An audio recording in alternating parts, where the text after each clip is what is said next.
Hello student. हम यहाँ पे कॉर्पोरेट अकाउंटिंग के कुछ और इम्पॉर्टेंट एमसीक्यूज़ को डिस्कस करेंगे। तो यहाँ पे हम winding of companies means liquidation से और रिकंस्ट्रक्शन से रिलेटेड कुछ क्वेश्चंस को यहाँ पे डिस्कस करेंगे। तो चलिए स्टार्ट करते हैं। पहला क्वेश्चन है, list A in statement of affairs gives the list of. तो स्टेटमेंट ऑफ अफेयर्स जब लिक्विडेशन ऑफ कंपनीज के टाइम पीरियड में बनाया जाता है लिक्विडेटर के थ्रू, तो उसमें लिस्ट ए में हम किन किन चीज़ों की डिटेल देते हैं, राइट। तो आपको पता है कि स्टेटमेंट ऑफ अफेयर्स में हम लिस्ट एच तक की पूरी लिस्ट तैयार करते हैं, ABCDEFGH करके पूरी लिस्ट एच तक तैयार करते हैं।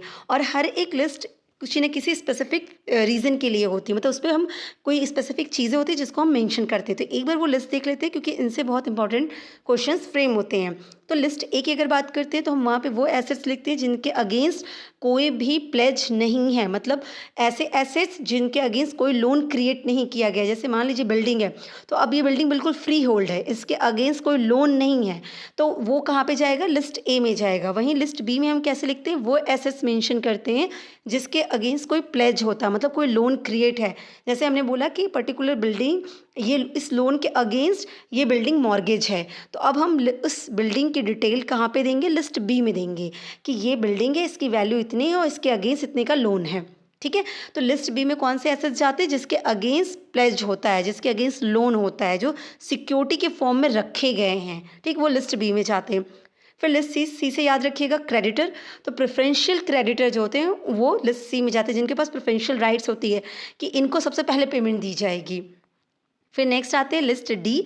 लिस्ट डी में कौन से जाते हैं, डी फॉर डिवेंचर्स। तो डी में डिवेंचर होल्डर्स जाते हैं जो कि फ्लोटिंग चार्जेस के थ्रू सिक्योर्ड हैं, ठीक है, मतलब उनके अगेंस्ट फ्लोटिंग चार्जेस हैं, क्रिएट है वो। लिस्ट ई जाती है नेक्स्ट अनसिक्योर्ड क्रेडिटर के लिए। तो अनसिक्योर्ड क्रेडिटर मतलब ऐसे क्रेडिटर जिसके अगेंस्ट कोई मॉर्गेज नहीं है, कोई सिक्योरिटी नहीं है, बिल्कुल वो अनसिक्योर्ड है, तो उनकी डिटेल उनको जो होगी वो सारी चीज़ें कहाँ मेंशन होंगी, लिस्ट ई में। मतलब जब हम पेमेंट करें, देखिए आप क्या बना रहे हैं, स्टेटमेंट ऑफ अफेयर्स बना रहे हैं, तो लिक्विडेटर क्या करता है कि कंपनीज के पास इतने पैसे हैं, अब इसमें से किसको किसको कितना कितना पेमेंट करना है। तो आप ये देखिए प्रेफरेंशियल क्रेडिटर को पहले पेमेंट हो गया, फिर डिवेंचर होल्डर्स को पेमेंट हो गया, फिर किसकी बारी आएगी, अनसिक्योर्ड क्रेडिटर्स को पेमेंट किया जाएगा। तो इस हिसाब से लिस्ट ई इस नंबर पे कौन आ जाता है, आपका अनसिक्योर्ड क्रेडिटर आता है 5th नंबर पे। अब अनसिक्योर्ड क्रेडिटर के बाद क्या आएगा, लिस्ट एफ आएगी प्रेफरेंशियल होल्डर्स। जब क्रेडिटर सारे हो गए, वे सिक्योर्ड क्रेडिटर हो गए, डिवेंचर्स हो गए, अनसिक्योर्ड क्रेडिटर हो गए, प्रेफरेंशियल, सब कोई हो गया, सबका पेमेंट हो गया, तो अब किसको मिलेगा, प्रेफरेंशियल होल्डर्स का पेमेंट किया जाएगा। तो लिस्ट एफ प्रेफरेंस, एफ से आप इसको याद रखिएगा। तो लिस्ट एफ प्रेफरेंस शेयर्स के लिए हो गई, उनका पेमेंट कर दिया जाता है। एंड देन प्रेफरेंशियल होल्डर्स के बाद दूसरा ओनर कौन होता है, इक्विटी शेयर होल्डर्स। तो लिस्ट जी में किसको मिलेगा, इक्विटी शेयर होल्डर्स का होता है। और इन सब के बाद हमें ये पता चलता है कि हमारे पास पैसे बचे हैं या हमारे पास पैसों की शॉर्टेज हुई है। अब जो पैसे रहेंगे उसके हिसाब से पेमेंट होती है। तो लिस्ट एच हमें सरप्लस या डेफिशिएंसी की डिटेल देती है। तो ABCDEFGH ये पूरी लिस्ट होती है और इस हिसाब से इनकी प्रायोरिटी सेट है कि पहले किसको पेमेंट होगा, फिर किसको पेमेंट होगा, फिर किसको पेमेंट होगा। तो इसके हिसाब से लिस्ट ए में हम किसका नाम मेंशन करते हैं, किस इनकी लिस्ट देते हैं। लिस्ट ए में जो डिटेल्स होगी वो किसके बारे में होगी, तो वो होगी assets not specifically placed, option number B होगी। ठीक है, नेक्स्ट क्वेश्चन देखते हैं। नेक्स्ट क्वेश्चन है कि secured creditor are shown in the statement of affairs under.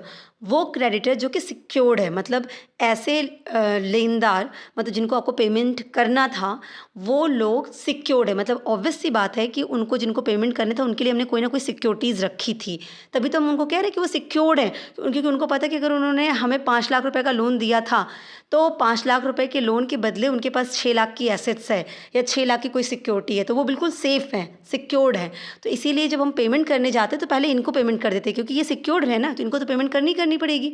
तो जो सिक्योर्ड क्रेडिटर होते हैं उनको आप स्टेटमेंट ऑफ अफेयर्स में किस लिस्ट में दिखाते हैं। अब देखिए सिक्योर्ड क्रेडिटर की तो कोई लिस्ट नहीं थी, अनसिक्योर्ड क्रेडिटर की थी, पर सिक्योर्ड क्रेडिटर की तो थी नहीं।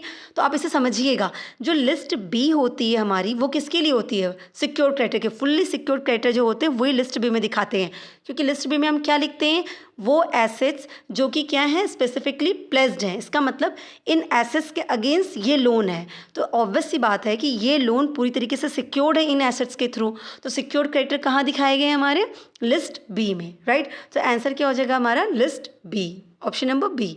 नेक्स्ट क्वेश्चन देखते हैं। नेक्स्ट क्वेश्चन है, list E in statement of affairs gives the list of. जो लिस्ट ई होती है स्टेटमेंट ऑफ अफेयर्स की, वो किसकी लिस्टिंग करती है, किसकी सूची देती है, किसके बारे में विवरण बताती है।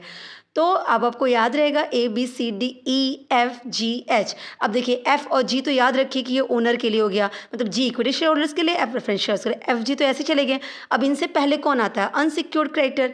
अगर आपको लिस्ट याद रहे तो ये रही हमारे सामने लिस्ट। तो लिस्ट ई किसके लिए होती है? अनसिक्योर्ड क्रेडिटर्स के लिए होती है, क्योंकि सबसे लास्ट में उनको पेमेंट मिलता है जो क्रेडिटर्स हैं, जो हमारी लाइबिलिटीज़ है उनमें, अनसिक्योर्ड वालों को, क्योंकि आप सिक्योर्ड तो थे ही नहीं, तो बचेगा पैसा तो आपको पेमेंट करेंगे, जो सिक्योर्ड है पहले उनको पेमेंट कर देंगे। तो अनसिक्योर्ड को लिस्ट ही, और जैसे ही अनसिक्योर्ड का पेमेंट हो जाता है लाइबिलिटीज़ हमारी खत्म, फिर हमारे प्रेफरेंस शेयर आएंगे और फिर हमारे इक्विटी आएंगे। ठीक, तो ई अगर FG आप याद रखेंगे तो भी आप इसको याद कर सकते हैं। तो यहाँ पे हमारा आंसर क्या हो जाएगा? Option number C, that is unsecured creditor, list E में जाते हैं। ठीक है, नेक्स्ट क्वेश्चन देखते हैं। नेक्स्ट क्वेश्चन है accrued holiday remuneration becoming payable to any workman is treated as। तो कोई भी जो आपका वर्कर था, वर्कमैन था, कामगार था, उसको देय होने वाला अर्जित अवकाश पारिश्रमिक माना जाता है। मतलब उसने एक्रू कर लिया था, जो हॉलीडेज थी उसकी रेमुनरेशन उसको एक्रू हो गई है, अब वो पेबल है, तो आप उसको क्या कहेंगे? ठीक है, आपने पेमेंट अभी नहीं की है पर उसने वो कमा लिया है। ठीक है, कमा लिया है तो पेमेंट करनी ही करनी है। अब ऐसे सिचुएशन में इस तरह की पेमेंट को आप क्या कहेंगे कि ये सिक्योर्ड क्रेडिटर है, ओवरराइडिंग प्रेफरेंशियल क्रेडिटर है, प्रेफरेंशियल क्रेडिटर है, अनसिक्योर्ड क्रेडिटर, उसको आप क्या कहेंगे? तो देखिए, इस तरह से जो चीज़ें होती हैं वो हमारी कहलाती हैं ओवरराइडिंग प्रेफरेंशियल क्रेडिटर। मतलब प्रेफरेंशियल क्रेडिटर से पहले भी इनका हक बनता है, मतलब जितने भी प्रेफरेंशियल क्रेडिटर हैं उनमें से भी सबसे आगे कौन जाएगा? ये लोग जाएंगे।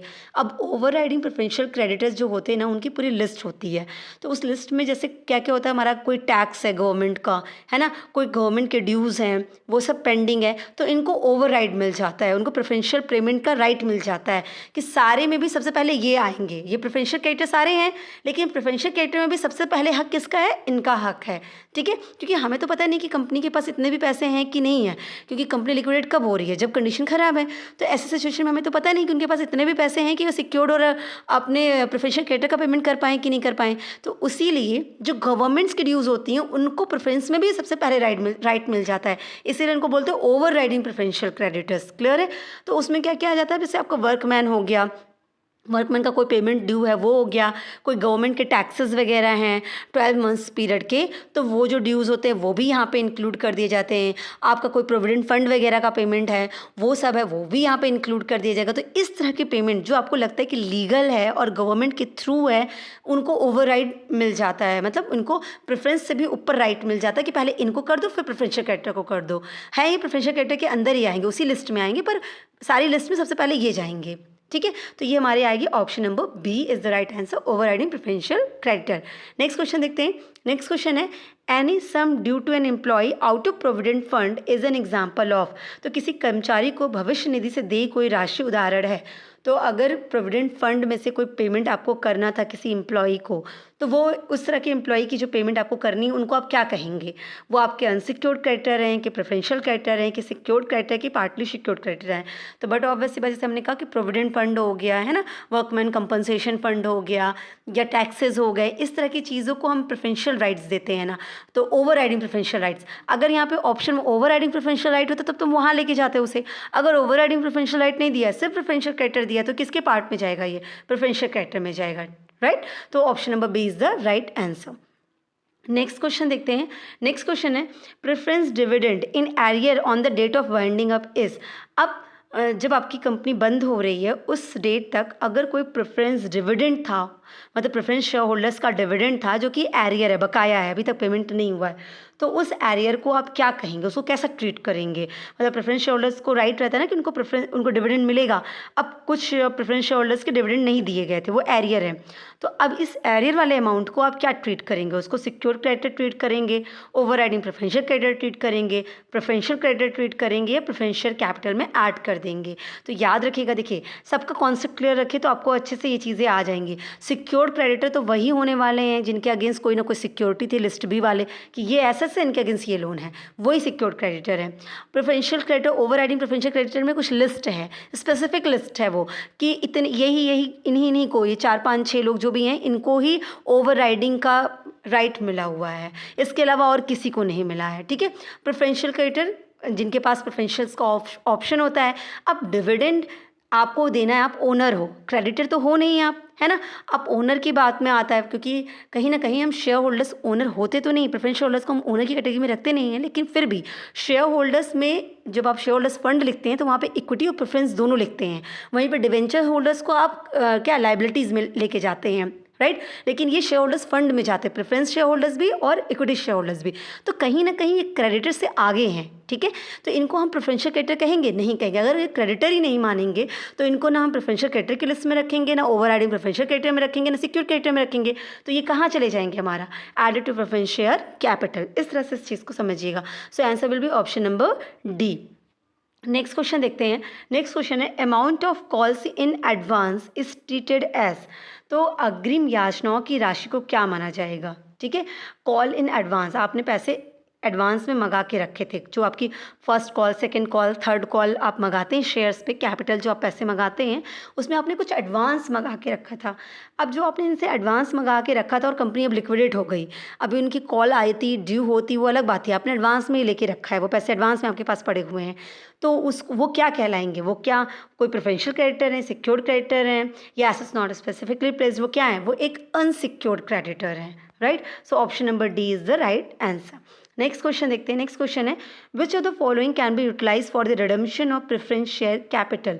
तो प्रेफरेंस शेयर कैपिटल को रिडीम करने के लिए हम क्या यूटिलाइज करते हैं? ठीक है, हम कौन सा फंड यूज़ करेंगे जिसके थ्रू हम प्रेफरेंस शेयर कैपिटल्स को रिडीम कर पाएँ, उनका पेमेंट कर पाएँ?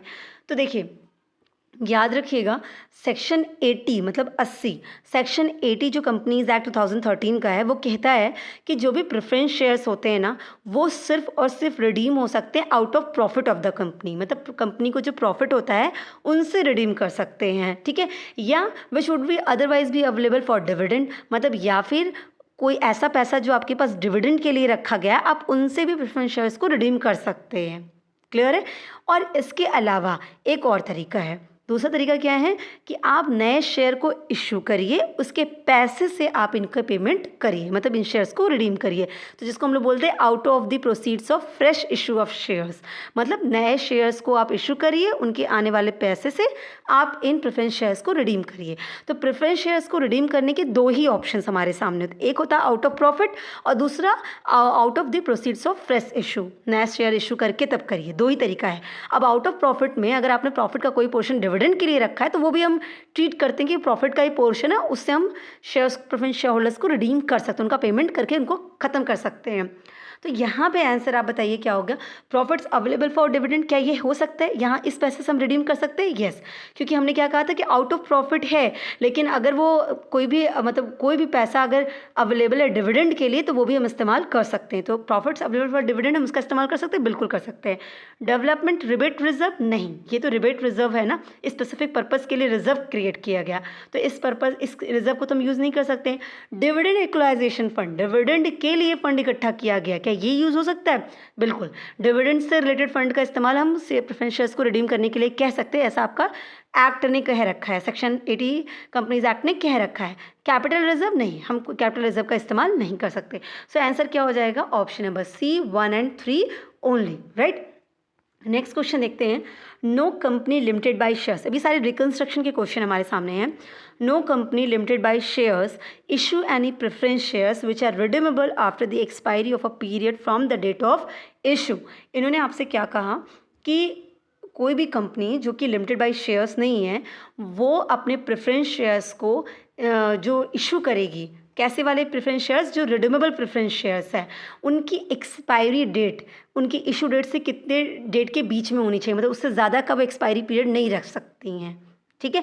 जैसे पहली बात तो अब इस चीज़ को इस तरह समझिएगा, सेक्शन 55 जो कंपनीज एक्ट 2013 का है, वो कहता है कि कोई भी company, no company limited by shares, मतलब जो कंपनी लिमिटेड बाय शेयर्स है उसकी कोई भी कंपनी ऐसे शेयर्स को इशू कर ही नहीं सकती हैं जो कि इररिडीमेबल हो, ठीक है।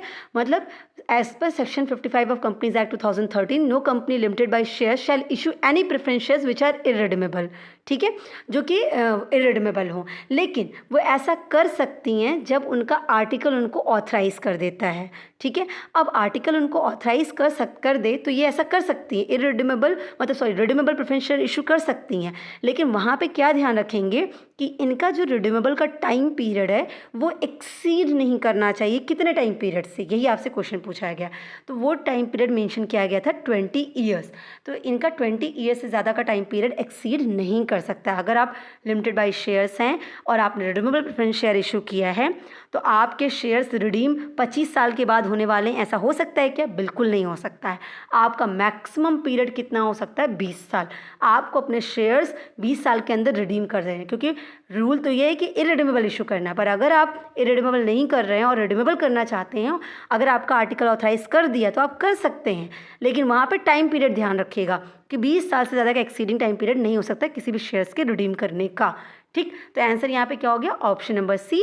ऐसा कौन कहता है? सेक्शन 55 ऑफ कंपनीज एक्ट 2013 के अकॉर्डिंग। क्लियर है? और पहले अमेंडमेंट से पहले ये जो था वो 10 ईयर्स का टाइम पीरियड था। अमेंडमेंट के बाद ये कितना आ गया? 20 ईयर्स का टाइम पीरियड हो गया। क्लियर है? नेक्स्ट क्वेश्चन देखते हैं। नेक्स्ट क्वेश्चन है, a company used balance of general reserve and profit and loss account for redemption of preference share capital, which of the following is correct general entry. ये पूछ रहे हैं कि preference share capital को redeem कराना है और जो रिडीम आप करा रहे हैं वो पैसा कहाँ से ले रहे हैं? जनरल रिजर्व से ले रहे हैं और प्रॉफिट एंड लॉस अकाउंट से ले रहे हैं। हमको तो पता है कि आउट ऑफ प्रॉफिट हम कर सकते हैं। तो प्रॉफिट और जनरल रिजर्व के पैसे से आप प्रेफरेंस शेयर्स को रिडीम कर रहे हैं। आप उसकी जनरल एंट्री पास करके हमें बताइए। तो देखिए, जिस फंड से आप पैसा निकाल रहे हैं, जिस फंड का आप इस्तेमाल कर रहे हैं कि वहाँ से आप यूज़ करेंगे और जो प्रेफरेंस शेयर होल्डर उनको पेमेंट करेंगे, तो उस फंड को जिससे पैसा निकालने वाले उसको तो डेबिट करना पड़ेगा। तो एक तो याद रखिएगा कि general reserve and profit and loss account का आप इस्तेमाल कर रहे हैं तो इनके पैसे कम हो जाएंगे ना, तो इनको आपको क्या करना पड़ेगा? डेबिट करना पड़ेगा। तो जहाँ पर भी ये डेबिट होंगे, general reserve account debit, profit and loss account debit, वो एंट्री आपकी सही मानी जाएगी। अब ऐसा हमारे सामने कहाँ पे? बी और सी में है। ठीक है, बी और सी कहते हैं general reserve debit, profit and loss account debit. हाँ भाई, इनके पैसे इस्तेमाल करें तो ये डेबिट हो गए। अब क्रेडिट क्या करेंगे? तो जब प्रेफरेंस शेयर होल्डर्स को रिडीम करना होता है तो हम क्या क्रिएट करते हैं? कैपिटल रिडेम्पशन रिजर्व क्रिएट करते हैं। तो बट ऑब्वियस सी बात है कि हम कैपिटल रिडेम्पशन रिजर्व क्रिएट किए थे तो अब हम उसी के लिए यहाँ पे करेंगे। तो जब हम क्रेडिट करेंगे तो किसको करेंगे? कैपिटल रिडेम्पशन रिजर्व अकाउंट को क्रेडिट करेंगे। सो एंट्री हमारी क्या बनेगी? General reserve account debit, profit and loss account debit to capital redemption reserve account. Clear है? तो यहाँ पे आंसर हो जाएगा option number C. Next question देखते हैं। In case of external reconstruction, external reconstruction के केस में क्या होता है? Share capital of existing company is reduced. जो एग्जिस्टिंग कंपनी है उसके शेयर कैपिटल क्या रिड्यूस हो जाते, कम हो जाते हैं।